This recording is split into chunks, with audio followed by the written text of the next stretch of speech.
Pope Benedict's tour of Britain culminated with the beatification of English Cardinal John Newman. In front of thousands in a park near Birmingham in central England, the Pope proclaimed one of Britain's most prominent Catholics a step closer to becoming a saint. Our apostolic authority we declare that the venerable servant of God, Cardinal John Henry Newman, priest of the Congregation of the Oratory, shall henceforth be invoked as blessed. A day earlier in London, the faithful lined the Pope's route in Hyde Park, where he held an evening prayer vigil. Each of us has a mission.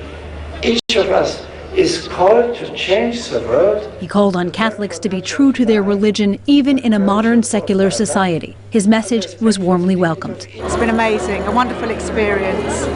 Very privileged to be here and be part of it. It's been very, very important to me. I'm obviously a young Catholic, so it's absolutely fantastic. I've never seen the Pope before, and it's such a great witness.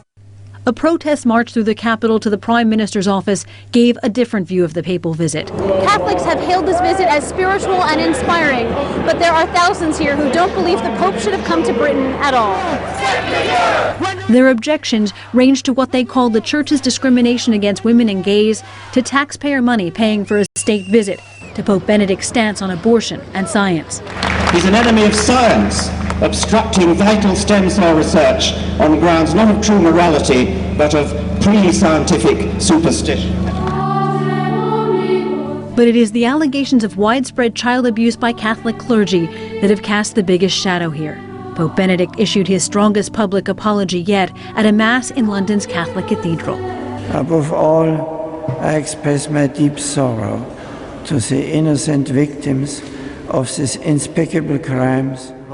The Pope also met in private with 5 abuse victims. The Vatican says Pope Benedict expressed deep sorrow and shame.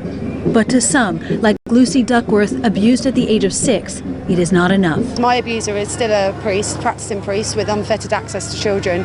I am still struggling with my past. The Catholic Church has a difficult past in Britain.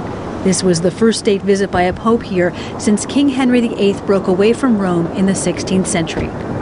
But the Pope was greeted upon his arrival by Queen Elizabeth II, who heads the Anglican Church, and met with Anglican Bishop Rowan Williams, both very public gestures of reconciliation between the churches. Looking towards the future, Pope Benedict called for children to aspire to be saints in a country he said was threatened by aggressive secularism. With his church rocked by abuse scandals and seeing dwindling numbers of followers, the Pope's visit to Britain may have done much to revitalize the faithful here. Jennifer Glass for VOA News, London.